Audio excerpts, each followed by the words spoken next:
States Army presents The Big Picture, an official report produced for the armed forces and the American people.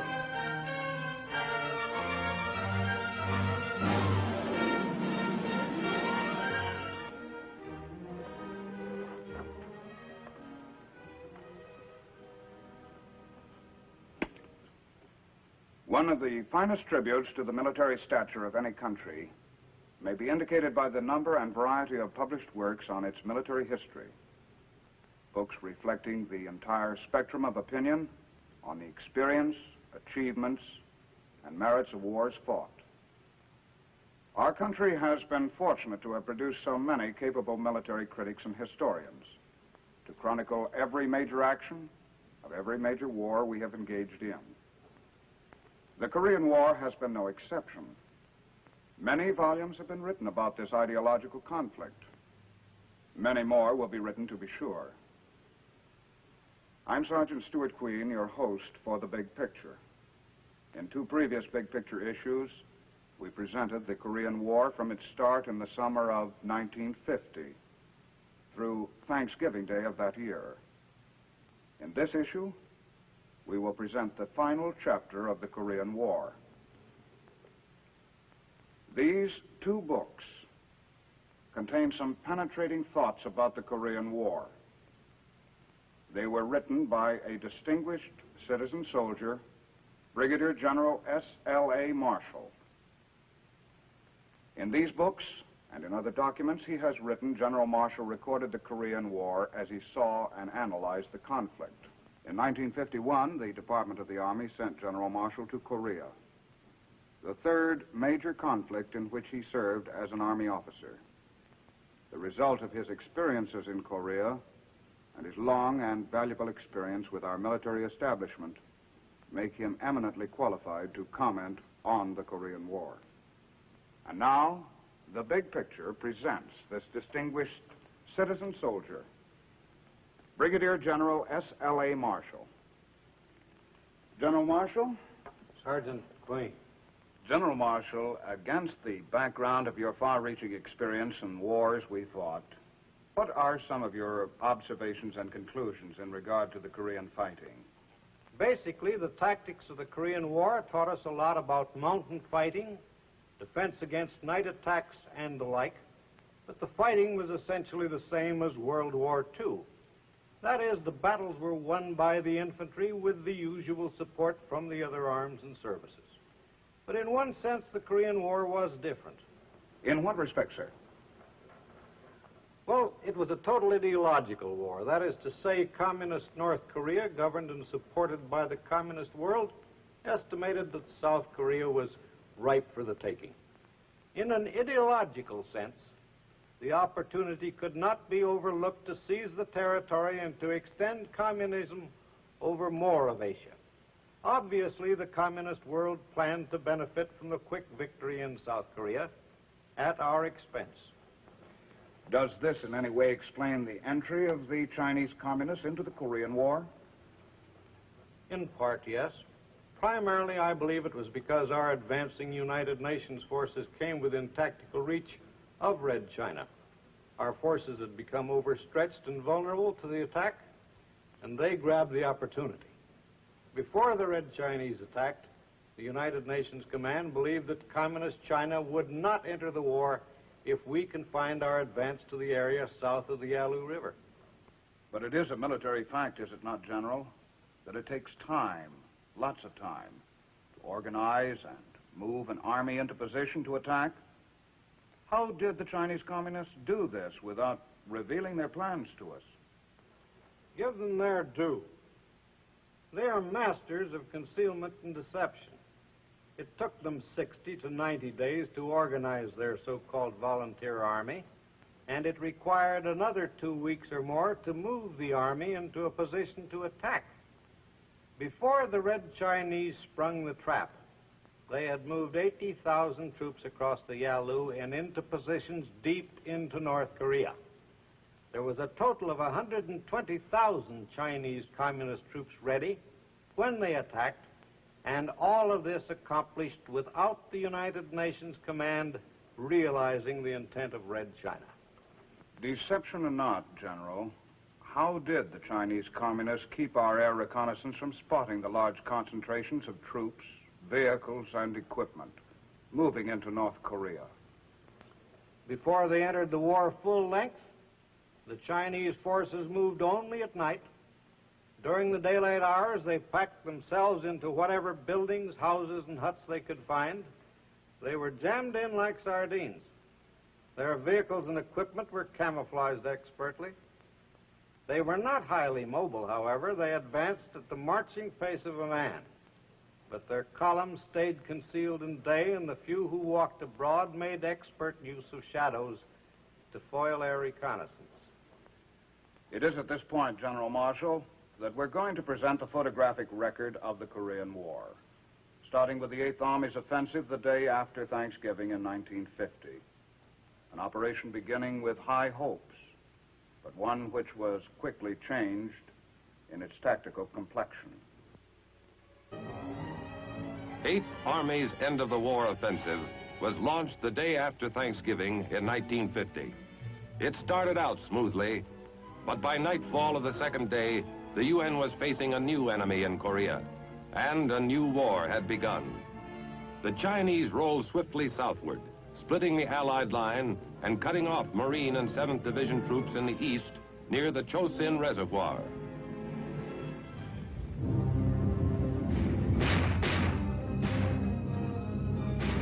We took turns sleeping in the daytime. It was too cold at night. I heard later we lost more people from freezing than from enemy action. Even the mortar rounds froze through the casings.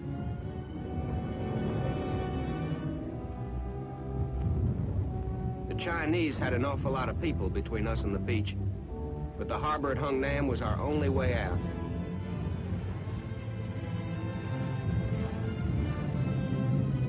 All our resupply came by air. Without that, we never could have made it. Same goes for the close air support we got from the Marine Air Wing and the Air Force.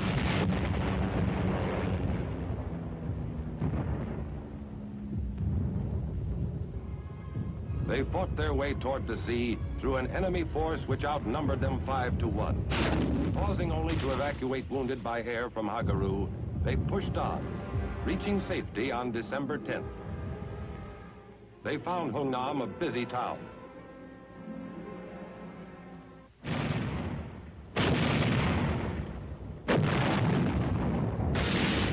Within the harbor's perimeter, heavy weapons worked around the clock, throwing up a curtain of fire through which the enemy divisions dared not pass. Behind the guns, a near miracle of planning, organization, and teamwork was taking place. A massive amphibious landing in reverse.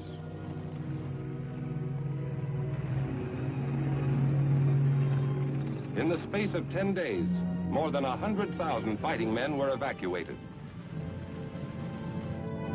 North Koreans, by the tens of thousands, flocked to the dock area to plead for evacuation.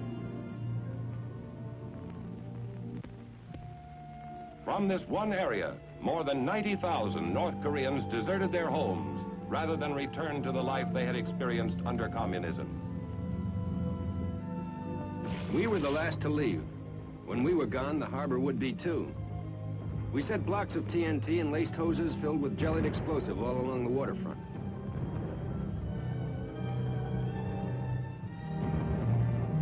When we left, the harbor was one big ticking time bomb.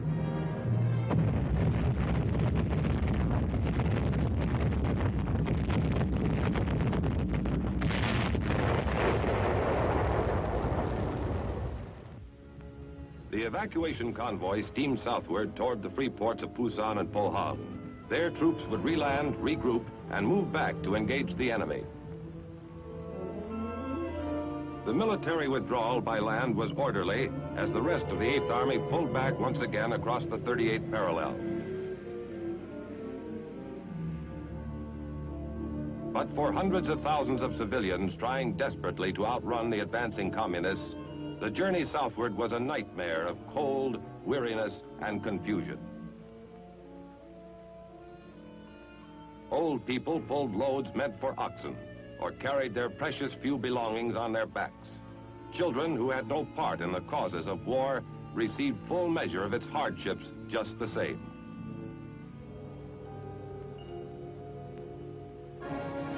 On December 27th, General Ridgway arrived to replace General Walker, killed in a tragic Jeep accident.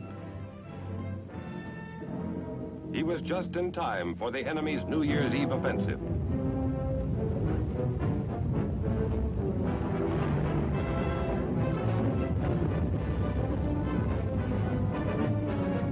Once again, UN troops pulled out of Seoul, blowing the Han River bridges behind them.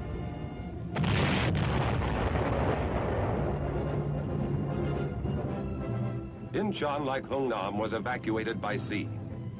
Here, too, we took pains to leave nothing behind which the enemy could use.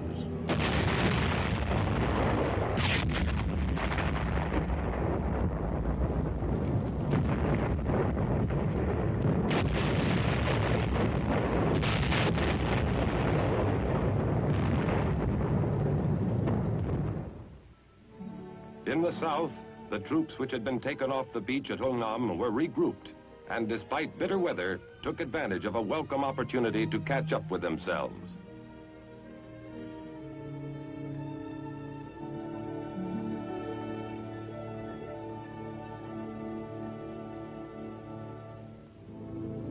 By mid-January, the enemy offensive had bogged down. Using fire-hardened troops, Ridgway launched a series of short, high-powered thrusts called Operation Killer. The enemy held a huge numerical advantage.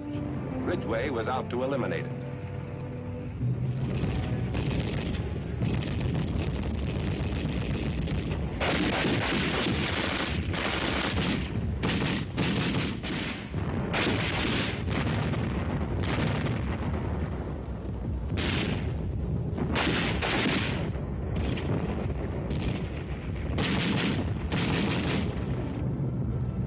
Assault units moved up, expecting to meet great strength.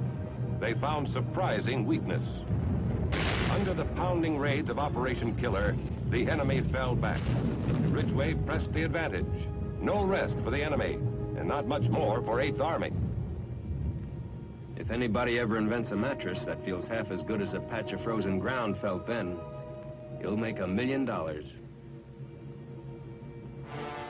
Although destruction of enemy forces remained its prime objective, Operation Killer had evolved into a ground-gaining operation. The way things were going, we couldn't stay outnumbered for long. The word was they were losing 10 men to our 1. For 6 weeks, the seasoned fighters of 8th Army scoured the countryside, inflicting fantastic losses on the retreating Reds. On March 7th, the enemy's main stronghold east of Seoul was smashed. The next step would be Seoul itself.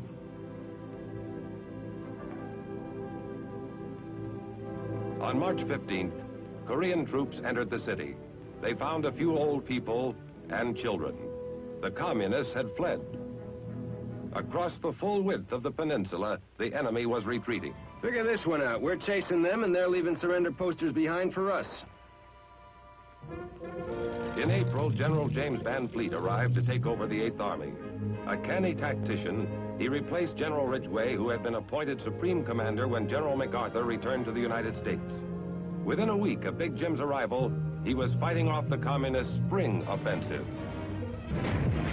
All available UN forces were needed to slow the enemy's human wave tactics.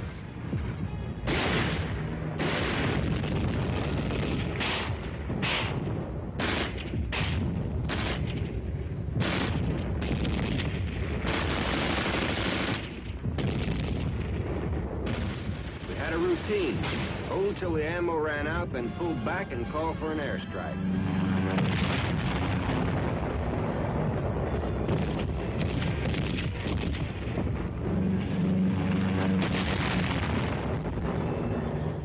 When foul weather grounded the Air Force, units north of Seoul were forced back across the Imjin River.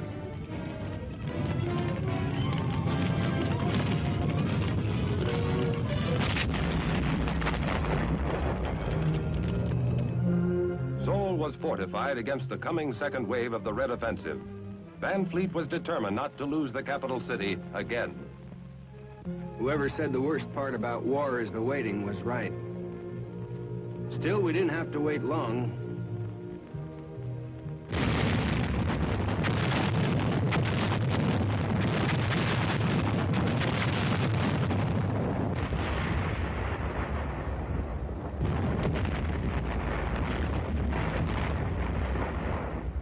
Every road, every valley approach had been zeroed in beforehand. The enemy lost thousands of men breaking through the curtain of fire, then faltered and lost his advantage.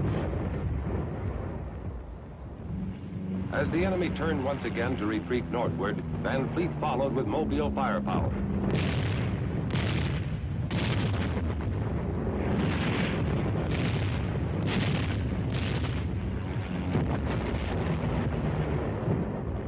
By June 2nd, we had recrossed the parallel. The enemy had spent 200,000 men, a third of his entire force, and gained nothing but the knowledge that numbers were not enough. Operation Killer continued without let-up.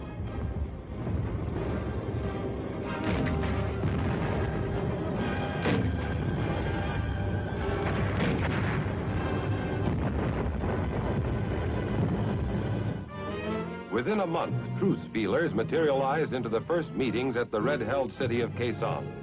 World peace hopes soared. The chief UN negotiator was Vice Admiral Turner Joy. His opposite number, North Korea's chain-smoking General Nam Il. Pessimistic correspondents predicted the talks would drag on for as long as 6 weeks.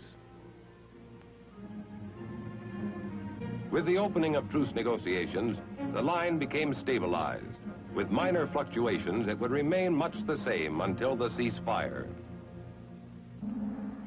New battle techniques were developed. In the eastern sector, a Marine battalion made history by securing a hill in no man's land from the air by helicopter.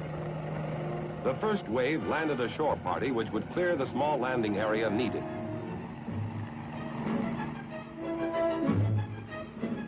In a matter of minutes, the first copter load of aerial cavalry was arriving, fully equipped, fresh, ready for action.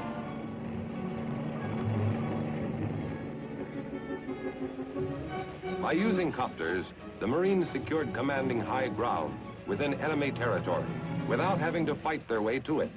Copters supplied the operation and evacuated troops at its completion, opening the way to a new concept in tactical troop movement. In Kaesong, the truce talks were already bogging down, deadlocked over the issue of a ceasefire line. We didn't like the setup in Kaesong. It was the enemy's home ground, and he knew it. Nam Il used the talks as a propaganda loudspeaker. The so-called neutral area was crawling with armed red soldiers. We broke off the talks. Air Force Sabre jets ruled the skies. At this point in the fighting, the UN had lost less than 80 aircraft. Verified kills on communist planes numbered 510. On the sea, as in the air, United Nations firepower went virtually unchallenged.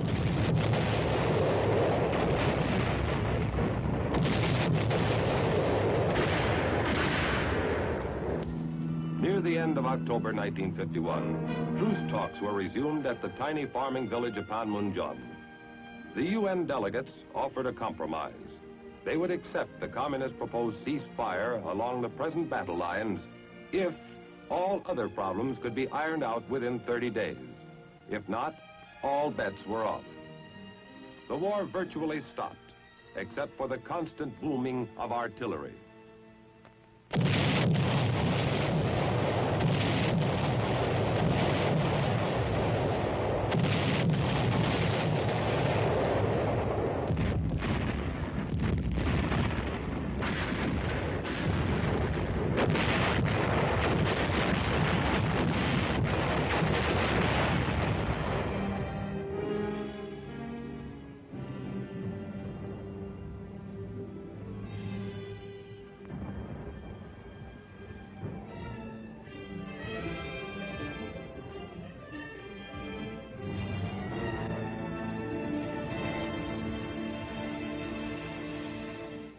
Winter came, the deadline was passed, the war was on again.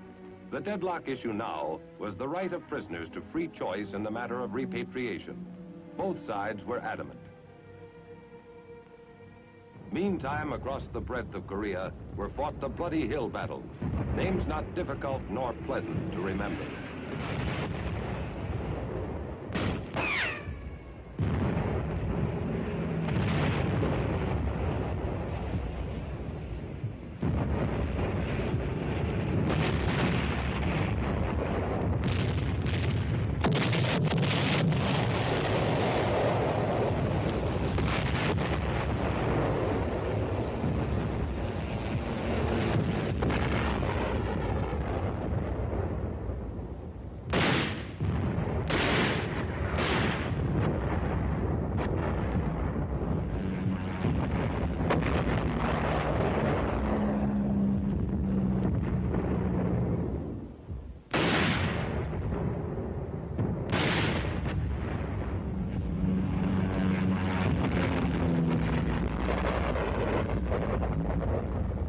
The big break came in April 1953 with little switch.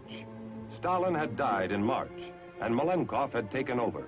Immediately, he launched his worldwide peace offensive, and the Chinese agreed unconditionally to General Clark's standing proposal to exchange sick and wounded prisoners. The exchange went smoothly, and truce talks were resumed. Encouraged, the world listened for news of the final signing that would mean ceasefire in Korea. It came on July 27, 1953. While the communists signed at Panmunjom, General Clark, in ceremonies at the UN base camp in Munsan, signed 6 copies of the document which would end the bloodshed. There was excitement, but little rejoicing.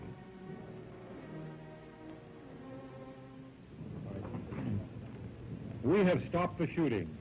That means much to the fighting men and their families.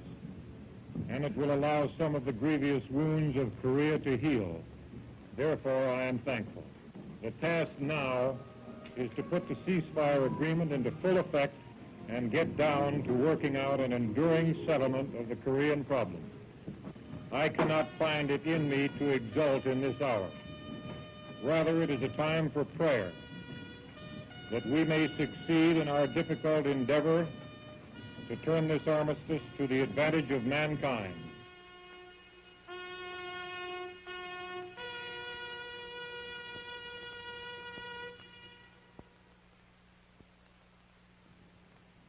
Yes, the free world was happy to see the truce concluded. The need ended for more white crosses in those faraway military cemeteries in Korea. General Marshal, few of us possess your extensive background from which to draw when evaluating military affairs. In the light of your experience, would you tell us some of your thoughts and conclusions with regard to our country's participation in the Korean War? One of the most unusual is what might be called our psychological experience. The long truce negotiations, the seemingly interminable haggling by the communists. These things could have been foreseen by us. Red China's leader, Mao Zedong, published in 1945 his outline of communist doctrine. In it, Mao stated clearly that if he ever had to negotiate with a capitalist country, he would use the same delaying and demoralizing tactics used by Trotsky for Lenin at Brest-Litovsk in 1917 and 18, when the Bolsheviks were negotiating with the Germans for an armistice. Now, these same techniques were used by the Chinese communists in Korea. The negotiating table was employed as another battlefield to demoralize us. General, were there any other aspects of our psychological experience in Korea? Well, indeed there were. The American troops were the best fighting men the United States has ever delivered to a battlefield. And they fought better than any troops before them. But they had no training in the ideological aspects of war. And so when American troops were captured, they were not prepared for the psychological warfare techniques of communist prison camps. We now know that they don't observe a civilized code and will resort to anything to break a prisoner of war. As a result of this experience, We have taken positive steps to correct this area of training the American soldier. The relatively new Code of Conduct for the Armed Forces is one of the results, is it not, General? Yes, a direct result of the Korean War. And we all know how important that code is today. And now, General, what are some of your other conclusions with regard to the war in Korea? One other point. We learned again in Korea that a trained reserve and ready National Guard are essential to our scheme for survival. I saw hundreds of reservists flown in and fitted into broken units. In the great emergency of the 1950-51 winter, these citizen soldiers had been suddenly lifted from their homes, but they kept their chins up. They fought bravely. The 8th Army couldn't have rebounded otherwise. At one time in Korea, our forces were about 50% reserve and National Guard. There's a great payoff in these civilian component programs. And why not? Men fight well because they're Americans. And of course, the harder the training, the better the product. On behalf of all of us associated with the Big Picture television series, we thank you, Brigadier General S.L.A. Marshall, for your noteworthy comments on the Korean War and your timely recognition of the continuing importance of the Reserve and National Guard programs, which are today an important segment of our military establishment. Now, this is Sergeant Stuart Queen, your host for the Big Picture. The Big Picture is an official report for the armed forces and the American people. Produced by the Army Pictorial Center. Presented by the Department of the Army in cooperation with this station.